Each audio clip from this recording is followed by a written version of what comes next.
Oke, di sini ketika sang lawyernya berbicara menyampaikan satu kronologi kepada teman-teman pers, seorang Inara, kita lihat posisi duduknya yang awalnya duduknya kakinya lurus, terus kemudian dilipat di depan ya, itu terlihat dengan jelas ketika Inara merubah posisi duduknya. Yang kita bisa saksikan adalah merubah dari posisi yang lurus ke terlipat. Maksudnya apa? Secara pengetahuan body language yang ditampilkan oleh seorang Inara pada saat itu adalah dia crossing, menyilangkan kakinya, itu kita bisa artikan dengan menutup. Kok menutup? Maksudnya apa? Menutup di sini adalah bahwasanya seorang Inara memang pada saat itu ingin menyampaikan atau dalam tanda kutip meluruskan berita-berita, rumor-rumor yang beredar secara liar di luar sana. Akan tetapi di sisi lain, Inara pun tidak ingin bahwasanya kehidupan pribadinya menjadi konsumsi publik yang berkepanjangan. Makanya bentuk tubuhnya diperlihatkan menutup. Oke, itu dari kaki. Saya lanjut ya. Dari posisi tangannya, teman-teman bisa perhatikan nanti di videonya. Posisi tangannya adalah melipat tangannya, menyatukan kedua tangan, dan ditaruh di atas pahanya yang tadi crossing itu ya. Jadi posisi tangannya gini. Posisi tangan yang begini sama. Ini adalah satu pertanda, satu tanda yang bisa kita saksikan, dan ini clear sebetulnya bahwasanya adalah dia tidak ingin sekali lagi semua rahasianya terbongkar. Jadi yang ingin disampaikan di sini adalah, ya memang saya ingin meluruskan berita-berita di luar sana, akan tetapi di sisi lain saya tidak mau, ini urusan pribadi saya, kalian jangan ikut campur gitu. Ditunjukkan dari posisi tangan dan tadi kakinya menyilang. Oke? Oke. Selanjutnya? Lalu mungkin untuk kepala yang menunduk itu mungkin bisa diinterpretasikan sebagai apa ya, kok? Oke, ya.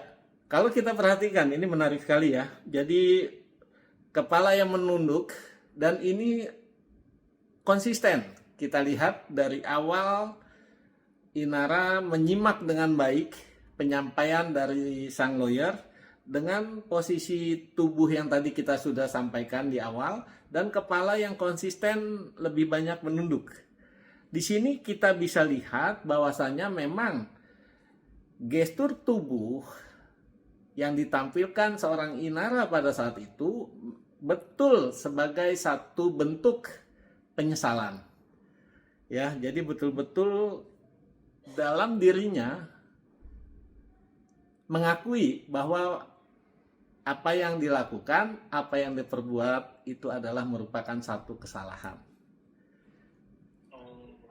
Jadi keselarasan gerakan postur tubuh dan Ya, sebagainya itu selaras ya dengan apa yang mungkin kuasa hukumnya sampaikan. Mungkin untuk dengan gestur itu mengartikan iya benar gitu apa yang disampaikan oleh kuasa hukum, apakah begitu? ya, Oh, betul sekali. Jadi memang yang disampaikan oleh kuasa hukum tentu saja ini sudah berdasarkan kesepakatan ya. Kita sudah susun, pihak mereka sudah menyusun skenario tersebut, apa saja nanti yang disampaikan, dan seorang Inara mengingatkan 1-2 poin yang mungkin terlewat ataupun terskip gitu. Jadi diingatkan kembali. lalu masuk kepada Inara saat mengucapkan beberapa kata Ya. permintaan maaf dan ungkapan pasrahnya pada Tuhan. Mungkin Kok satu sebagai pakar ekspresi itu melihatnya seperti apa kok penilaiannya? Oke, ya, ini menarik ya. Ini kalau kita saksikan di videonya, ini udah bagian-bagian akhir ketika Inara diminta oleh teman-teman pers di sana untuk menyampaikan statementnya secara langsung. Sebenarnya ini yang kita tunggu-tunggu. Ini yang bisa kita perhatikan, kita analisa ya, ketika seorang Inara menyampaikan secara langsung. Di sini kita bisa melihat tampak dari wajah dulu ya.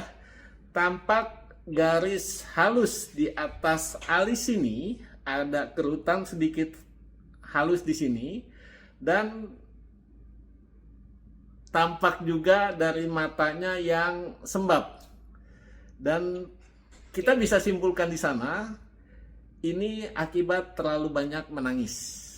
Ya, jadi sama halnya ketika orang baru bangun tidur tuh. Makanya kalau disebutkan kalau orang baru bangun itu kan mukanya muka bantal gitu. Nah, ini pun sama ketika orang banyak menangis, sedang murung, sedang sedih, sedang menghadapi satu persoalan, satu permasalahan yang itu betul-betul mengganggu gitu ya. Itu membuat satu emosi negatif di dalam dirinya, tentu saja akan terbentuk dari ekspresi mikro yang ada di wajahnya. Demikian. Ya. Apakah bisa diprediksi atau dianalisa mungkin diprediksi beberapa kayak terlalu banyak nangis, apakah dia analisis untuk mungkin kurang tidur, berapa hari kurang tidurnya itu bisa dianalisis nggak? Mungkin berapa hari Oke. tidur? Ya, kalau kita perhatikan di sini, tentu saja kita bisa lihat ya, ketika ini ada videonya, Inara diminta untuk menyampaikan satu statement. Yang masih percaya sama aku. Dari matanya gitu. Ya, Maksudnya. kita perhatikan juga statement yang disampaikan. Sebentar. Oke.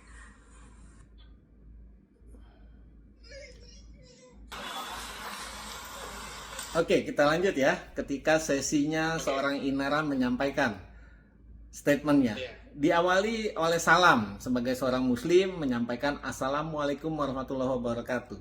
Yang menarik adalah ketika menyampaikan salam ini, kita perhatikan bahwa seorang Inara di sini sangat berbeda jauh dengan Inara yang kita kenal selama ini, baik lewat video-videonya, baik lewat wawancara yang sudah pernah dilakukan sebelumnya gitu. Di sini sangat terlihat sekali bahwa ketika menyampaikan itu sangat tidak nyaman sesungguhnya seorang Inara. Jadi kayak tertekan ya, kayak tertekan dan seolah menyampaikan kepada kita semua, saya ingin semua ini segera berakhir. Ya, ini dari awal saja kita sudah bisa melihat itu ya. Oke, kita lanjut. Setelah salam, Mau menyampaikan permintaan maaf. oke. Setelah salam dikatakan ingin menyampaikan permintaan maaf. Dan kalau teman-teman perhatikan di sana, jarinya nggak diam dia. Yang tadinya ketika menyimak hanya diam, tapi ini jarinya sudah mulai bergerak-bergerak. Menandakan apa? Ya, kelihatan ya, bisa disaksikan ya. Menandakan apa? Ini adalah menandakan kegelisahan, ya. Oke. Tanda kegelisahan bisa dengan jari atau karena Inara kan pakai dress panjang ya. Kalau dressnya tidak panjang, mungkin kita bisa saksikan juga tanda kegelisahan itu adalah ketika kakinya bergetar ya, bergerak gitu. Kan suka ada orang duduk kakinya nggak bisa diem. Nah, itu sedang dalam kondisi yang cemas, khawatir, juga gelisah. Itu kita bisa saksikan di sana. Oke, kita lanjut videonya. Atas kegaduhan yang terjadi dan untuk semua pihak, kalau ada yang masih percaya sama aku, Di sini kita bisa melihat bahwa statement ini ketika seorang Inara menyampaikan itu bukan hafalan. Ya. Dari mana kita tahu ini bukan hafalan? Malam gitu ya. Iya, ini bukan hafalan. Gitu. Kan kita pernah juga ya, kita bandingkan dengan case-case lain, statement yang disampaikan itu berupa hafalan, itu kelihatan banget. Dari mana? Ya, dari tatapan mata. Ya. Tapi kalau ini betul-betul ingin mengungkapkan, karena sudah saking penuhnya di dalam emosi negatif tadi, perasaan-perasaan yang tersimpan di dalam itu kayaknya pengen dikeluarin semua. Tapi saking banyaknya, jadi terpampar dia. Kita bisa perhatikan ya. Jadi karena saking banyaknya dan ini tidak dihafal, maka terpampar. Yang dikatakan di sana ingin menyampaikan permohonan maaf, terus tahu-tahu langsung nyambung ke ucapan terima kasih kepada pihak-pihak yang masih percaya sama saya gitu. Ya, betul ya. Kayak tertahan dia. Belum selesai satu topik sudah terganti. Kenapa? Karena saking penuhnya. Saya tidak melihat ada indikator kebohongan di sini, akan tetapi memang ini adalah satu reaksi alami yang terjadi ketika menyampaikan yang bukan bentuknya hafalan. Demikian, Mas. Oke, baik. Mungkin Kok Santo Ya. untuk tingkat stresnya berapa tinggi mungkin atau tekanan psikologis yang menurut Anda dialami Inara saat respon itu ya, mungkin berdasarkan indikator ekspresi Ya. atau dan non verbal gitu. Oke. Mungkin berapa? Kalau dikatakan tingkat stresnya ini sangat berat sekali, ya, sangat berat sekali. Ini agak tersamar karena seorang Inara ini pakai make up yang cukup tebal lah, ya, kalau saya bisa perhatikan di sini. Tapi kalau tidak itu akan terlihat sekali. Yang tadi disampaikan juga sebelumnya bahwasanya seorang Inara betul nggak ini susah tidur ya, atau istilah lainnya nggak bisa tidur karena saking beratnya permasalahan yang dihadapi gitu. Iya, betul sekali. Ini masih terlihat walaupun sudah dibungkus make up, kita bisa perhatikan tadi saya sampaikan ada guratan-guratan halus. Ini mungkin agak harus di zoom sedikit. Ya, yang mudahnya adalah ketika bicara body language, ketika bicara gestur tubuh itu agak lebih clear dibandingkan kita harus memperhatikan mikro ekspresinya gitu. Dan ketika menyampaikan statement itu pun didukung oleh suara yang terbata-bata. Yang ini tidak akan kita dapatkan ketika bentuknya tadi hafalan. Ketika bentuknya ini adalah satu skenario yang dituliskan, seolah-olah minta maaf tapi hatinya tidak gitu. Ya, jadi kan ada juga tuh. Iya sudahlah, saya minta maaf gitu, tapi dihafal sama dia, tapi hatinya tidak. Sementara seorang Inara di sini hatinya betul-betul menyadari bahwa ini permasalahan ini sangat mengganggu buat dirinya, itu yang pertama. Yang kedua, ada juga kita bisa perhatikan ketika menyampaikan itu, walaupun tadi saya sampaikan ada make up-nya, tapi bentuk wujud rasa malunya itu muncul. Ya, jadi ketika menyampaikan itu campur aduk tuh kalau kita bisa lihat ya, antara gugup, ada rasa ketakutan juga di sana, juga rasa malu juga. Ya. Dan ini sebetulnya kalau kita lihat lebih jauh di luar dari sekedar mikro ekspresi, ada statement-statement yang kita bisa tangkap di sini. Yang ingin saya katakan adalah bahwa statement yang disampaikan sesungguhnya tadi ditanyakan juga, ketika seseorang menyerahkan kepada Tuhan itu sebetulnya bentuk distraksi ataupun pengalihan gitu. Udahlah, fokusnya jangan ke saya. Ini semua terjadi karena Tuhan gitu. Sama halnya ketika seseorang menyampaikan segala sesuatu, menyalahkan apa? Biasanya menyalahkan takdir gitu. Semua kejadian ini sudah takdir gitu. Padahal sesungguhnya yang terjadi adalah kan pilihan dia sendiri. Kenapa melakukan itu? Sebetulnya ini pilihan sendiri, tapi karena tadi ya, karena saking gugup, takut, cemas, khawatir juga, malu juga, dan ya saya ingin semua segera berakhir, segera reda gitu. Makanya langsung udah diserahin sama Tuhan aja deh semua gitu. Demikian. Hmm, oke, jadi untuk dalam kata lain gitu selaras ya, antara ekspresi dan verbalnya itu selaras ya, mungkin kayak contohnya kayak mengucapkan permintaan maaf Iya. dan mengungkapkan pasrahannya pada Tuhan itu Iya. tuh selaras ya, emang bener-bener kelihatan tulus, kelihatan real gitu ya, Iya. nggak dibuat-buat ya. Betul sekali, betul sekali. Termasuk ini yang menarik ya, termasuk ketika teman-teman perhatikan menangisnya itu real. Oke, Oh iya iya ini iya. satu mungkin Air matanya itu bisa iya, diidentifikasikan. betul sekali. Kenapa saya bilang real? Ini kita sekali lagi mungkin teman-teman di sini juga pernah melihat lah kasus-kasus sebelumnya di mana si tokoh ini menangis gitu ya, yang dalam tanda kutip dibuat sebetulnya. Ketika seseorang menangis yang dibuat, yang paling gampang kita perhatikan adalah seolah dia menghapus air matanya. Tangannya ini diletakkan kayak lagi ngapus air matanya, padahal nggak keluar apa-apa tuh. Padahal nggak ada air mata di sana gitu. Ya, kalau ini real, kenapa real? Kita perhatikan tidak ada upaya seorang Inara untuk mencoba menghapus air mata yang memang tidak ada. Tapi memang Oh iya betul betul. kalau gitu menangisnya bohong tidak. Menangisnya mungkin air matanya sudah habis tuh. Sudah terkuras gitu. Nangisnya sudah bukan kali ini saja gitu. Akan tetapi yang ditampilkan tangannya itu adalah menutup mulutnya. Ya, kita bisa perhatikan di sana. Dan ini justru bentuk alami dari seorang wanita. Seorang wanita ketika menangis memang nutup mulut dia. Ya, kalau laki-laki nutup mata. Ya. Ini ada latar belakangnya kenapa demikian gitu. Tapi ini sebagai kunci, sebagai clue sesungguhnya nangisnya real apa enggak coach gitu ya. Kita bisa perhatikan di sana. Demikian. Baik. Lalu tadi bicara tentang make up ya. Oke. Make up. Mungkin ada peran nggak sih menurut Ko Santo Ya. sebagai pakar ekspresi gitu dalam mungkin saja menghalangi atau memperkuat penafsiran emosional gitu make upnya.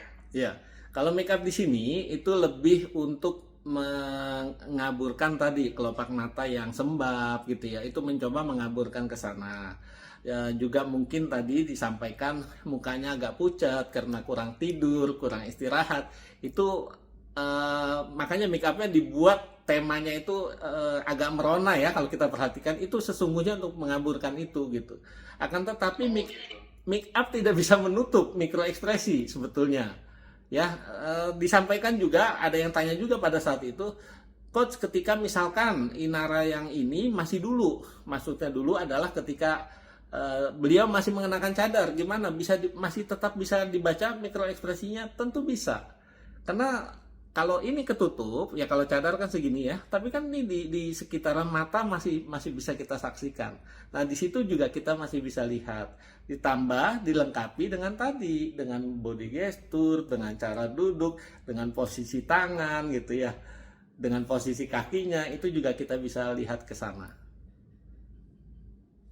Oh gitu. Ya, oke siap. Ko Santo mungkin terakhir Ya, silakan. pesan-pesan apa yang mungkin Santo berikan terhadap Inara untuk agar dia kuat secara emosional dan ya secara emosional itu seperti apa Santo? Oke, ya. Sangat ya ini kita perhatikan ya, kasus ini jadi kayak semacam apa ya? Kayak semacam bentuk peringatan sesungguhnya bagi khususnya kepada seorang Inara di mana dulu beliau itu menjadi korban. Tetapi saat ini entah kenapa kok bisa bermutasi menjadi pelaku. Itu kan yang banyak disampaikan oleh para netizen di luar sana ya. Dan ini yang sangat mengganggu kondisi emosinya, kondisi psikologisnya sesungguhnya gitu. Tapi ini memang kenyataan. Jadi yang bisa saya sampaikan di sini adalah ini sudah tepat konferensi pers yang dilakukan, tetapi mungkin bisa dilengkapi dengan apa? Dengan mengakui, ya. Jadi jangan minta maaf dulu. Minta maafnya kenapa gitu? Kita tahu kalau hari raya maafin ya, maafin ya, maafin ya, tapi nggak tulus di sana. Jadi akui saja, semua kesalahan akui. Karena itu sudah terjadi, karena itu memang kita sudah melakukan itu. Akui semuanya. Itu yang pertama. Ketika kita mengakui, justru orang akan melihat kebesaran hati, kebesaran jiwa seorang Inara yang ini sudah sangat langka saat ini. Jadi akui, setelah akui baru sampaikan permintaan maaf. Terutama siapa yang harus kita mintakan maaf di sini adalah bukan klien-klien endorse kita tentu saja, bukan para followers kita pastinya, akan tetapi adalah pihak-pihak yang baik secara langsung maupun tidak langsung kita zolimi atau kita sakiti, baik perasaannya maupun kondisi kehidupannya. Demikian. Oke, mungkin tambahan Pak Santo, apakah air mata Ya. dapat membantu permintaan maaf Inara dan mengubah image Inara dalam kasus ini di mata publik? Oke, ya sesungguhnya air mata hanya berperan kecil sekali. Ini yang kita lihat tadi di berbagai case, banyak seseorang yang sebetulnya dia menyampaikan fake statement atau bentuk statement palsu, akan tetapi mengandalkan air mata. Tetapi air mata di sini kita tidak saksikan di dalam pernyataan yang disampaikan, permintaan maaf yang disampaikan oleh Inara. Jadi air mata di sini justru ketika itu tidak ada dan tidak ada juga upaya-upaya seorang Inara untuk membuat-buat supaya air matanya keluar gitu ya. Ini kita bisa melihat bahwa sesungguhnya statement pernyataan ini adalah betul-betul tulus. Perasaan bersalahnya tadi yang saya sampaikan, akan tetapi mungkin karena ini terlalu banyak yang ingin disampaikan, jadi tidak tertata dengan baik. Ya, jadi tidak ada salahnya juga dicatat ya, dicatat bukan sebagai bentuk skenario yang tadi sebetulnya tidak terjadi, bukan, akan tetapi dicatat supaya kita bisa menyampaikan poin-poin penting apa saja yang perlu kita sampaikan di hadapan publik. Ya, sebagai closing statement, saya ingin menyampaikan bahwa siapapun manusia pasti punya kesalahan. Siapapun orangnya pasti punya masa lalu yang kelam. Pertanyaannya adalah, apakah kita akan terus hidup di masa lalu atau kita hidup di masa saat ini? Yang mana ketika kita memilih untuk hidup saat ini, tentu saja setiap aib, setiap masa lalu kita yang kurang baik itu harus dan tentu saja menjadi pembelajaran supaya kita bisa menjadi pribadi yang jauh lebih baik dan bisa melangkah dengan lebih baik juga. Demikian.